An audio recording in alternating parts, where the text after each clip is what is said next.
Hi and welcome to the second video that I'm making about the C127 the Steam Gauge version, and it's the Stream Deck and Axis and O's that we're using, and this one is mostly going to look at the transponder.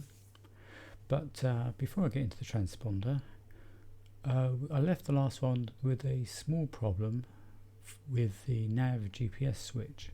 I'm using really a download that I got from flightsim.to, and if you look at the previous video you'll see which one I used, and I don't think that switch was set up really very well. Let's have a look at it. So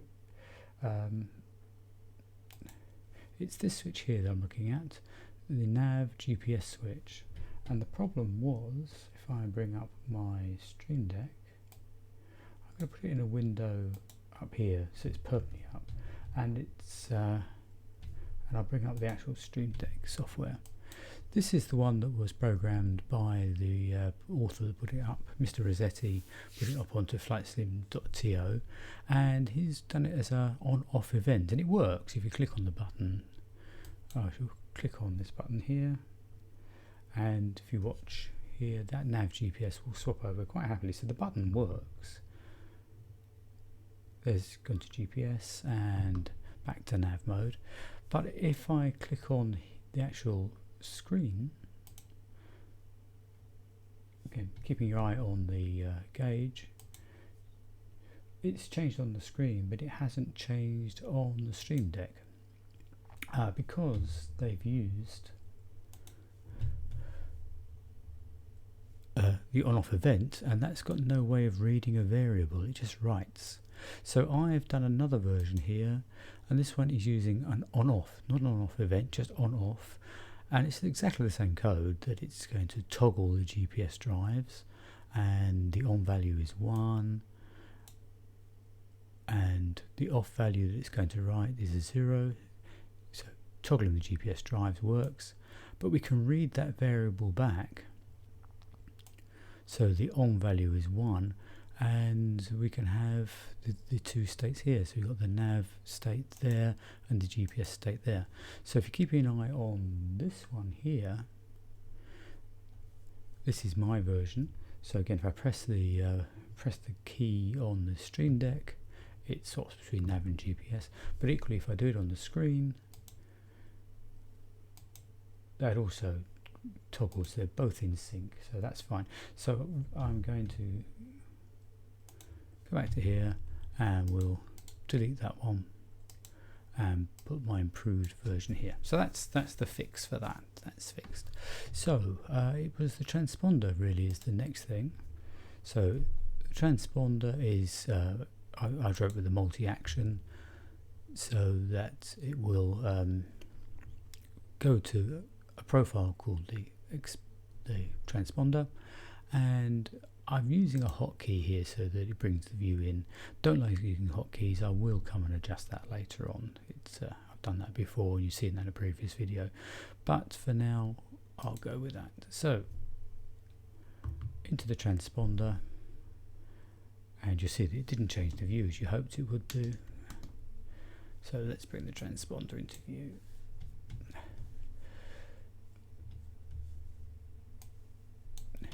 So here's a transponder. Let's turn it off, and we'll go from the off state here. And I do hate these, so let's do it.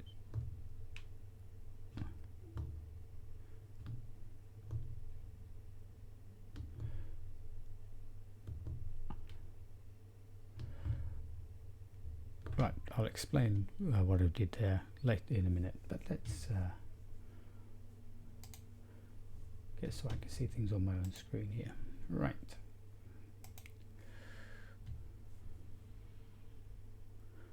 And that's right, there we are. We're alive. So essentially, again, this is taken from the download that I got from flightsim.to, but then I've adjusted it. I think it was overcomplicated, and I think I've simplified things now. So we've got buttons along the bottom, which match these buttons here. The 0 to 7, and they are events. So we're not going to try to light them up or anything like that. We just have the numbers on them, and I can't find this documented anywhere. It's an HTML variable. Can't find any documentation for it. It doesn't even come up if I go into inserting a sim event, and it says transponder. So let's do a search for transponder.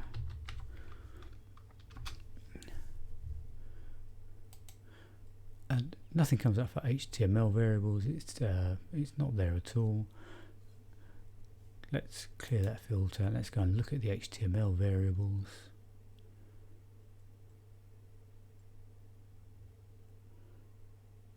So there's nothing here for HTML. So let's look at variables for HTML. And again, we'll look for transponder.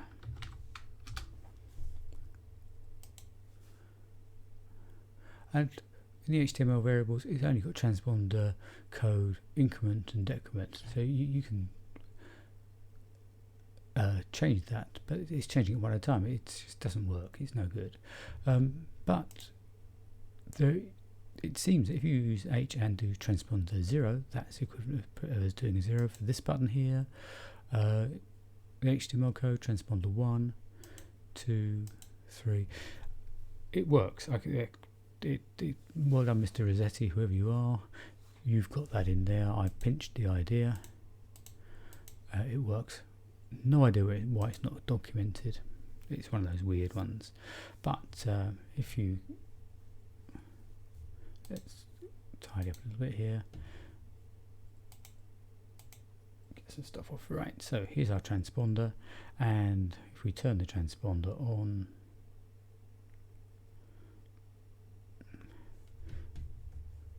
Again, the Stream Deck's up and running in the window, but if I let's put in a code of 4452 or something like that. So press the buttons 4, 4, 5, 2, and that works there.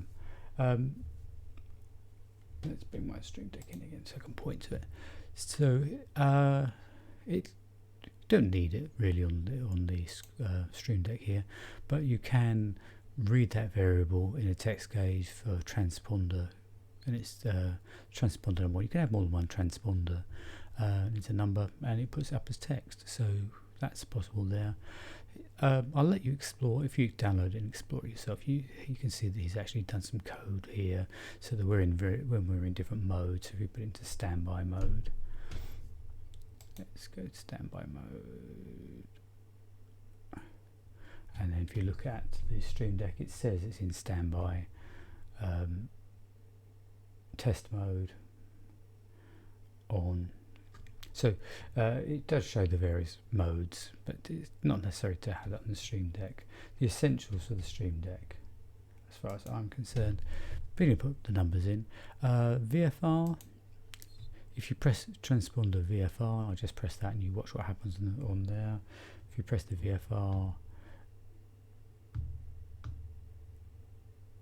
that should... the clear button works. Let's put it into 0 in VFR. Yeah, VFR puts it into the 7000. So I can clear my entry pressing the clear button. So that is just an HTML command, transponder clear. And this one here, put in the VFR. That is, and again, HTML event, an H event, transponder VFR. So those work quite easily, and you can ident as well. So if you press IDT, that is the toggle. So it's just an event, and it just toggles the transponder into identity mode or not. You can tell you're in identity mode because you're constantly transmitting. See the R here, that's constantly transmitting. If I turn that ident off, then it should become intermittent.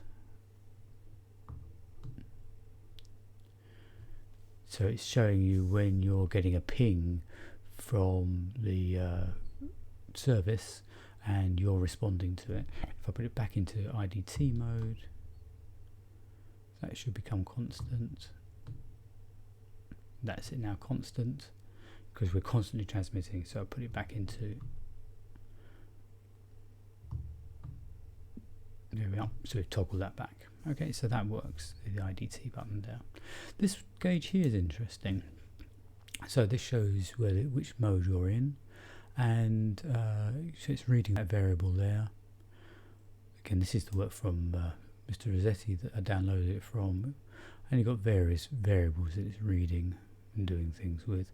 But I've added some extra, so I've added some code for a button event using a script, so that if I press that button, then it should move up a mode.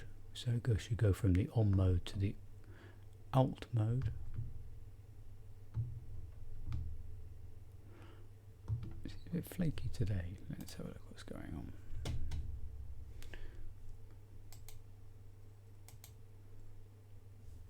Let's bring that up again. Okay, so if I press that button there, that should, there it is, that's working now. Might have to restart X's and O's because I've been doing some editing and it lost something.